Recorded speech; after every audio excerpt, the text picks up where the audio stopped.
Saviez-vous qu'en 2026, des milliers de Canadiens pourraient faire leurs valises et quitter le pays pour de bon? Cela peut sembler incroyable, mais la réalité est que le Canada, autrefois considéré comme l'un des meilleurs endroits où vivre, fait maintenant face à un exode. Entre la flambée des prix de l'immobilier dans des villes comme Toronto et Vancouver, une économie en difficulté et une crise de l'itinérance qui semble incontrôlable, les Canadiens en ont assez. Mais pourquoi cela se produit-il et où vont-ils? Restez avec nous, car ce que vous allez entendre pourrait bien changer à jamais votre vision de l'avenir du Canada. Numéro 1. Le coût de la vie. Comment la hausse des prix pousse les Canadiens à partir. Le Canada, autrefois réputé pour sa qualité de vie abordable et élevée, doit désormais faire face à un coût de la vie en constante augmentation. Des villes comme Toronto, Vancouver et Montréal sont devenues parmi les endroits les plus chers au monde, avec des prix qui continuent de grimper à un rythme inquiétant. Pour de nombreux Canadiens, le rêve de devenir propriétaire ou même simplement de joindre les deux bouts dans ces villes s'éloigne de plus en plus. Prenons Toronto par exemple. Au cours de la dernière décennie, les prix de l'immobilier ont grimpé de plus de 30%, avec une maison moyenne qui coûte désormais plus d'1 million de dollars. Les locataires ne sont pas épargnés non plus. Les loyers moyens dans la ville ont atteint des sommets historiques, avec un appartement d'une chambre au centre-ville de Toronto qui coûte désormais plus de 2 500 dollars par mois. À Vancouver, la situation est encore pire. La ville est constamment classée parmi les endroits les moins abordables au monde, avec des prix de l'immobilier qui dépassent largement les salaires des travailleurs canadiens moyens. La combinaison de coûts immobiliers élevés, de factures de services publics en hausse et de l'inflation frappe durement les familles de la classe moyenne et les jeunes professionnels qui essaient de gagner leur vie. Le problème ne se limite pas seulement au logement. Le coût des nécessités quotidiennes comme l'épicerie, l'essence et les soins de santé augmente de façon constante. Selon des statistiques récentes, les prix des aliments à eux seuls ont augmenté de 10% au cours de la dernière année, tandis que le prix de l'essence dans des villes comme Vancouver peut facilement dépasser 1,80 $ le litre, laissant les Canadiens peiner à gérer leurs dépenses de base. Le coût de la vie n'est plus seulement une préoccupation pour les familles à faible revenu. Il touche désormais la classe moyenne, la poussant à chercher ailleurs des opportunités plus abordables. Avec le coût de la vie qui augmente plus vite que les salaires, de nombreux Canadiens choisissent de quitter leur pays d'origine pour des destinations offrant un mode de vie plus abordable, d'autant plus que le travail à distance rend le déménagement plus réalisable que jamais. Deuxième point, la crise du logement, la difficulté à se loger. La crise du logement au Canada a atteint un point critique, en particulier dans les grandes villes comme Toronto, Vancouver et Montréal. Ce qui était autrefois considéré comme un investissement sûr dans le rêve canadien, posséder une maison est désormais devenu un objectif lointain pour beaucoup, en particulier pour les primo-accédants. La combinaison d'une offre de logements limités, de prix qui s'envolent et de salaires stagnants rend l'accession à la propriété de plus en plus inaccessible pour les Canadiens moyens.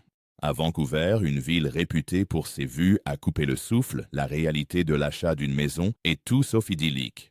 Le prix moyen d'une maison individuelle dans la région dépasse largement 1,5 million de dollars et les appartements en copropriété ne sont guère plus abordables, beaucoup étant proposés à plus de 700 000 dollars. La situation à Toronto n'est guère meilleure, où le prix moyen des maisons dans la grande région de Toronto, la GTA, a dépassé le million de dollars. Comme la croissance des revenus ne suit pas le rythme de ces coûts vertigineux, de nombreux Canadiens trouvent impossible d'acquérir un logement, ce qui les oblige à rester sur le marché locatif ou à déménager dans des régions plus abordables. Mais même louer est devenu un défi. Dans des villes comme Montréal, où les loyers ont augmenté de plus de 30% ces dernières années, les locataires voient leur loyer s'envoler sans grand espoir d'amélioration. Un appartement d'une chambre au centre-ville de Montréal peut désormais coûter 1 500 $ ou plus, et la demande pour les logements locatifs est si forte que de nombreux Canadiens se retrouvent complètement exclus du marché. Cette crise du logement a engendré un sentiment de désespoir chez beaucoup, poussant certains à envisager des solutions radicales, comme s'expatrier vers des pays où le marché immobilier est plus abordable. Alors que le coût de la vie ne cesse d'augmenter, le rêve de devenir propriétaire au Canada devient de moins en moins accessible pour un nombre croissant de personnes. Quel est votre avis sur la crise du logement au Canada? Ressentez-vous la pression des prix élevés de l'immobilier ou avez-vous trouvé des moyens de faire face? Faites-nous part de vos réflexions dans les commentaires ci-dessous et n'oubliez pas de vous abonner pour d'autres vidéos comme celle-ci. Troisième point, l'instabilité économique. Pourquoi les Canadiens ont le sentiment que le marché du travail les laisse tomber? Comme si la hausse des prix de l'immobilier et du coût de la vie ne suffisait pas, de nombreux Canadiens doivent également faire face à un contexte économique frustrant, marqué par la stagnation des salaires et la précarité de l'emploi. Le marché du travail, autrefois considéré comme un moyen fiable d'ascension sociale, est devenu une source majeure de stress pour les travailleurs à travers le pays. La réalité, c'est que malgré la réputation du Canada comme terre d'opportunités, de nombreux Canadiens ont aujourd'hui l'impression de faire du surplace, incapables d'atteindre une sécurité financière à long terme. Au cours de la dernière décennie, les salaires au Canada ont eu du mal à suivre l'inflation.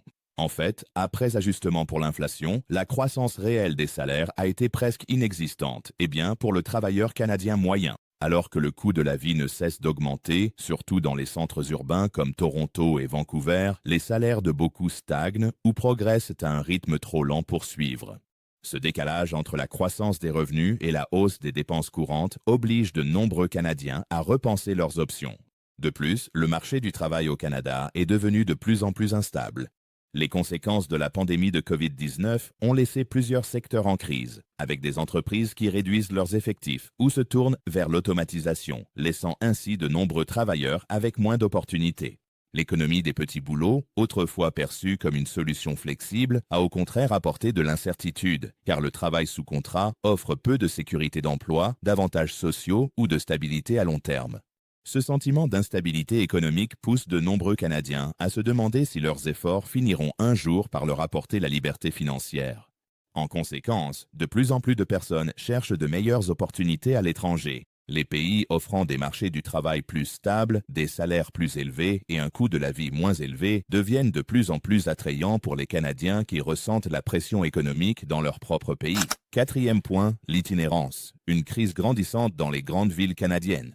L'itinérance au Canada a atteint un niveau alarmant, en particulier dans les grandes villes comme Vancouver, Toronto et Montréal, où la crise devient impossible à ignorer. La hausse de l'itinérance n'est pas qu'une simple statistique, c'est un problème visible et urgent qui s'est enraciné dans certains des centres urbains les plus emblématiques du pays. Le nombre croissant de personnes vivant dans la rue pousse de nombreux Canadiens à se sentir en insécurité et désabusés, les incitant à envisager de quitter leur ville natale pour chercher une meilleure qualité de vie. À Vancouver, le problème est particulièrement grave. Le tristement célèbre quartier Downtown Eastside de la ville abrite une part importante de la population sans-abri où les rues sont bordées de tentes et les refuges débordent. Le manque de logements abordables, combiné au coût de la vie élevé, a laissé des milliers de personnes sans toit. Beaucoup sont contraints de vivre dans des abris temporaires ou dans la rue où les conditions sont difficiles et les possibilités de soutien limitées. Un rapport récent a révélé que la population sans-abri à Vancouver a augmenté de près de 20% au cours des dernières années et la situation ne montre guère de signes d'amélioration. Toronto, la plus grande ville du Canada, n'est pas loin derrière. Malgré son statut de centre financier, Toronto a connu une augmentation constante du nombre de sans-abri, avec de plus en plus de personnes vivant dans des refuges ou dans la rue d'année en année. Dans certains quartiers de la ville, comme Parkdale et Queen Street West, les campements sont devenus un spectacle courant. La crise de l'accessibilité au logement dans la ville, combinée à un manque de services de santé mentale et de programmes de traitement des dépendances, a créé une situation idéale pour que l'itinérance prospère. Pour de nombreux Canadiens, l'aggravation de la crise du sans-abrisme n'est pas seulement une source d'inquiétude, c'est aussi une raison de partir. Le spectacle de personnes vivant dans la rue et l'absence de solutions concrètes ont amené certains à se demander si leurs villes sont encore vivables. Avec la possibilité de s'installer dans des pays où les taux d'itinérance sont plus faibles et où les systèmes de soutien sont meilleurs, de plus en plus de Canadiens envisagent de repartir à zéro à l'étranger. Numéro 5. Le rôle de la politique gouvernementale. Le Canada peut-il résoudre ces problèmes avant qu'il ne soit trop tard? Alors que de plus en plus de Canadiens envisagent de quitter le pays en raison du coût de la vie élevé, de l'instabilité économique et des défis sociétaux, le rôle des politiques gouvernementales pour répondre à ces enjeux n'a jamais été aussi crucial. Alors que les individus cherchent des solutions par eux-mêmes, il est clair qu'une intervention gouvernementale efficace est nécessaire pour prévenir un mécontentement accru et inverser la tendance à l'émigration. La question est de savoir si les décideurs canadiens pourront intervenir assez rapidement pour s'attaquer aux problèmes profondément enracinés qui alimentent cet exode. La crise du logement est l'une des préoccupations les plus urgentes qui nécessite une attention immédiate. Dans des villes comme Vancouver, Toronto et Montréal, le coût du logement est devenu insoutenable pour le Canadien moyen et l'offre de logements abordables est cruellement insuffisante. Le gouvernement doit se concentrer sur des initiatives de logement abordables, notamment en augmentant la construction de logements locatifs et en facilitant l'accès au marché pour les primo-accédants. De plus, des mesures de contrôle des loyers et un soutien ciblé aux locataires à faible revenu peuvent contribuer à atténuer la pression financière que subissent de nombreux habitants de ces villes. En ce qui concerne la sécurité de l'emploi et la stabilité économique, des changements de politique axés sur la croissance des salaires, la formation professionnelle et l'avenir du travail sont essentiels. La stagnation des salaires a laissé de nombreux Canadiens avec le sentiment de travailler plus dur pour gagner moins.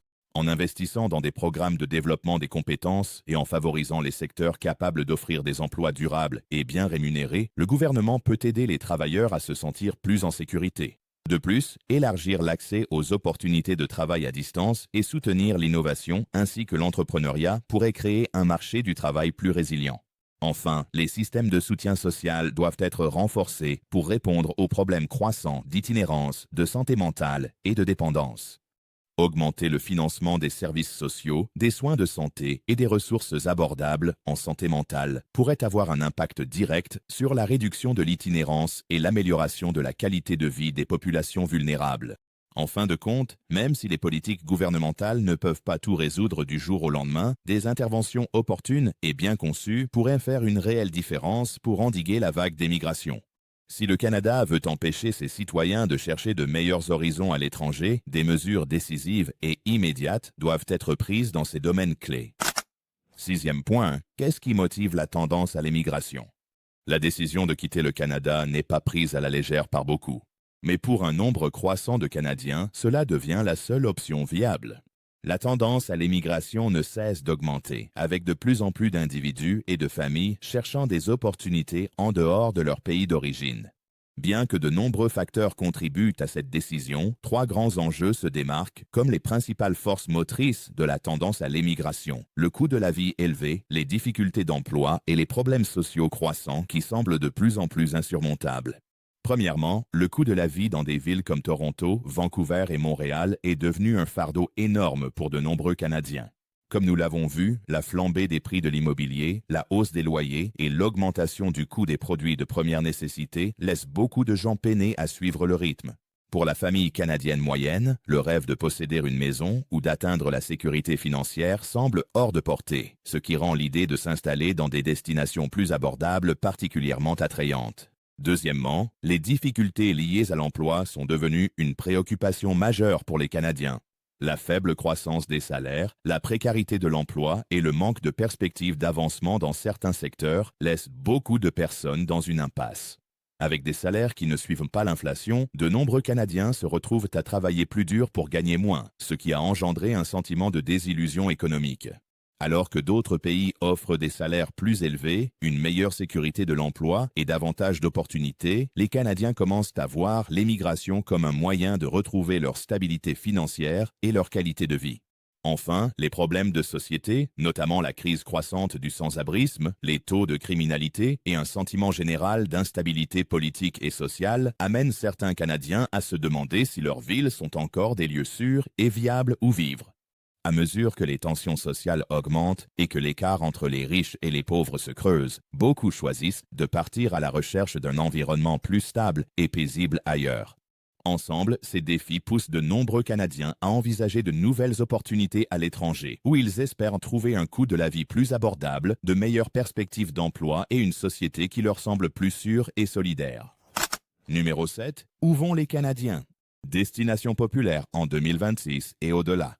À mesure que de plus en plus de Canadiens décident de quitter leur pays à la recherche de meilleures opportunités, certains endroits s'imposent comme des destinations privilégiées pour s'installer. Les pays offrant un coût de la vie plus abordable, des économies plus solides et un meilleur équilibre entre vie professionnelle et vie privée figurent en tête de liste. Des pays anglophones comme les États-Unis et l'Australie, aux joyaux européens comme le Portugal, les Canadiens recherchent des environnements qui promettent une meilleure qualité de vie et un avenir plus prometteur. L'une des destinations les plus prisées par les Canadiens est les États-Unis, en particulier des villes comme Austin, Denver et San Diego. Les États-Unis offrent un éventail plus large d'opportunités d'emploi, notamment dans les secteurs de la technologie, de la santé et de la finance. Avec l'essor du travail à distance, de plus en plus de Canadiens trouvent plus facile de s'installer aux États-Unis sans avoir à changer radicalement de carrière. De plus, le coût de la vie relativement plus bas par rapport aux villes canadiennes, notamment en ce qui concerne le logement, a rendu des villes comme Austin, avec sa scène technologique florissante, particulièrement attractive pour les professionnels souhaitant repartir à zéro. Une autre destination qui connaît une augmentation du nombre d'expatriés canadiens est l'Australie. Réputée pour son mode de vie décontracté, sa grande qualité de vie et son marché du travail dynamique, l'Australie est devenue un refuge pour les Canadiens cherchant à échapper aux pressions financières de leur pays d'origine. Des villes comme Sydney, Melbourne et Brisbane sont particulièrement prisées, offrant un mélange de vie urbaine animée et d'accès à de magnifiques paysages et plages.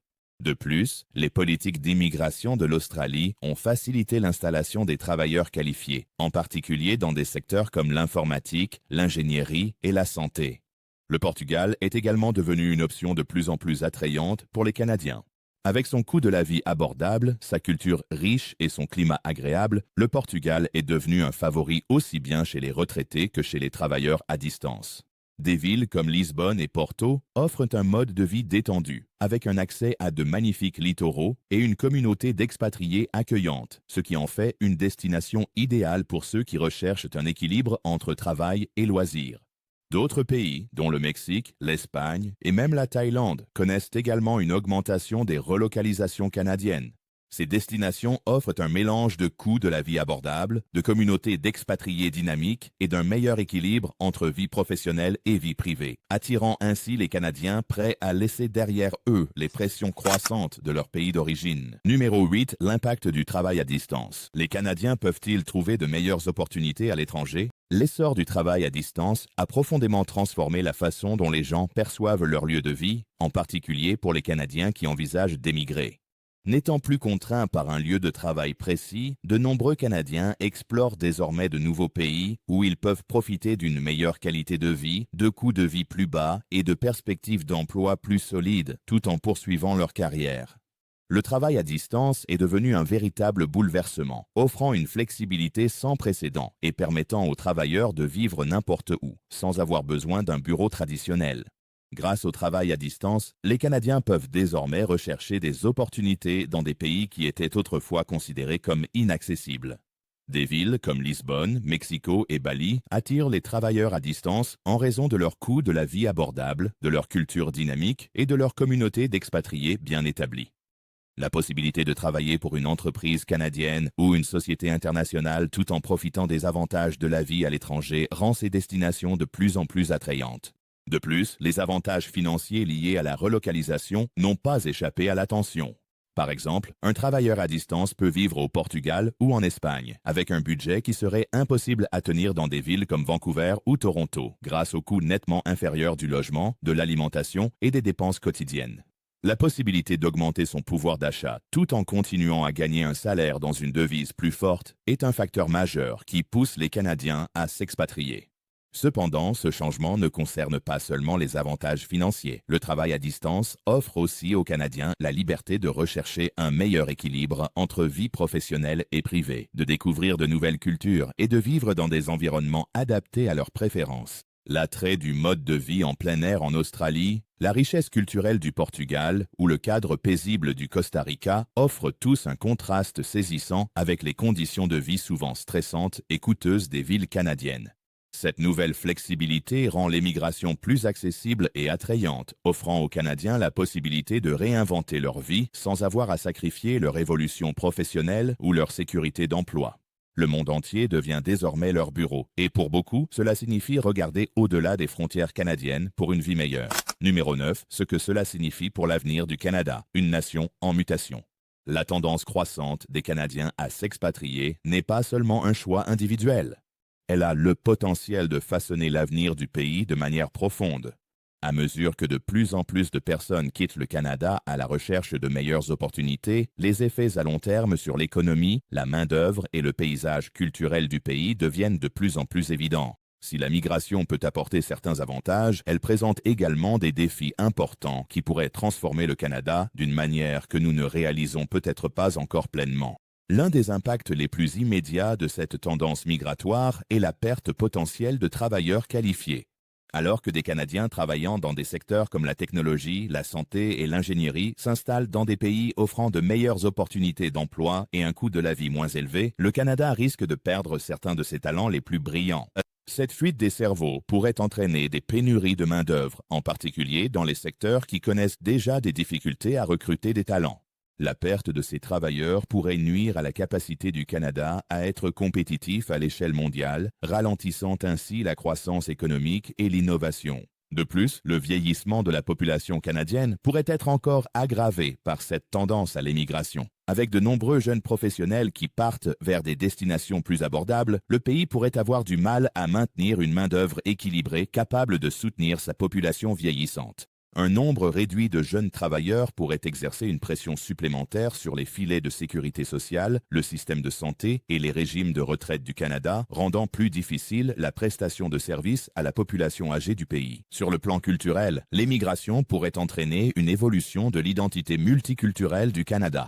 À mesure que des personnes issues de divers horizons quittent le pays, celui-ci risque de perdre une partie de la diversité qui a longtemps constitué l'une de ses caractéristiques principales. Cela pourrait non seulement modifier le tissu social des villes canadiennes, mais aussi affecter les échanges culturels qui ont enrichi les communautés à travers le pays. En fin de compte, bien que la migration ait toujours fait partie de l'histoire du Canada, la tendance croissante des Canadiens à partir à la recherche de meilleures opportunités à l'étranger soulève des questions quant à la capacité du pays à retenir le talent, l'énergie et la diversité qui ont fait son succès. Les effets à long terme pourraient se faire sentir sur l'économie, la main-d'œuvre et la structure sociale pendant de nombreuses années. Numéro 10. Comment les Canadiens peuvent faire face à ces défis? Conseils pour rester ou déménager. Pour de nombreux Canadiens confrontés à la hausse du coût de la vie, à l'insécurité de l'emploi et à des problèmes de société, la décision de rester ou de quitter le pays est particulièrement difficile. Bien que l'option d'émigrer puisse sembler être une échappatoire face aux pressions de la vie au pays, rester et s'adapter à l'évolution du paysage canadien peut également offrir des opportunités réelles de croissance et de stabilité. Que vous décidiez de rester au Canada ou de chercher de meilleures perspectives à l'étranger, voici quelques conseils pratiques pour vous aider à surmonter ces défis. Pour ceux qui envisagent de rester au Canada, s'adapter à la nouvelle réalité économique exige une démarche proactive. L'une des stratégies clés consiste à se concentrer sur la gestion financière, à établir un budget judicieux, à réduire les dépenses inutiles et à privilégier l'épargne. Dans les villes où le logement est inabordable, envisagez de déménager dans des petites villes ou des provinces moins chères. De nombreuses régions, en Alberta, en Nouvelle-Écosse et au Québec, offrent un coût de la vie plus abordable sans compromettre la qualité de vie. Il peut également être intéressant d'explorer les opportunités dans le secteur du travail à distance, qui a pris de l'ampleur ces dernières années et permet aux Canadiens de gagner des salaires compétitifs tout en vivant dans des régions plus abordables. Une autre stratégie essentielle pour rester au Canada consiste à améliorer ses compétences. En investissant dans l'éducation ou le développement professionnel, vous pouvez accroître votre employabilité et accéder à des postes mieux rémunérés ou à des secteurs offrant une meilleure sécurité d'emploi. La technologie, la santé et les métiers spécialisés font partie des domaines où la demande est forte. Et avec les bonnes qualifications, les Canadiens peuvent rester compétitifs sur le marché du travail malgré l'incertitude économique. D'un autre côté, si déménager à l'étranger vous semble être la meilleure option, il est crucial de bien se renseigner sur les destinations potentielles. Des pays comme le Portugal, l'Australie et les États-Unis offrent diverses opportunités d'emploi, un coût de la vie abordable et de solides communautés d'expatriés. Avant de partir, il est important de bien comprendre les exigences en matière de visa, le marché du travail et la culture locale afin d'assurer une transition en douceur. Que vous choisissiez de vous adapter aux défis au Canada ou de chercher une nouvelle vie à l'étranger, l'essentiel est d'agir, de planifier à l'avance et de bien peser vos options. Comme nous l'avons vu, l'avenir du Canada évolue, tout comme la vie de nombreux Canadiens. Mais qu'en pensez-vous? Ces défis sont-ils trop difficiles à surmonter? Ou le Canada peut-il rebondir? Partagez vos réflexions dans les commentaires ci-dessous. Nous serions ravis d'avoir votre point de vue. Et si vous avez trouvé cette vidéo intéressante, ne manquez pas notre précédente sur le sujet. Elle regorge d'informations encore plus précieuses. N'oubliez pas, nous mettons beaucoup d'efforts à vous proposer ces vidéos, alors abonnez-vous à la chaîne. Un simple clic, mais cela compte énormément pour nous.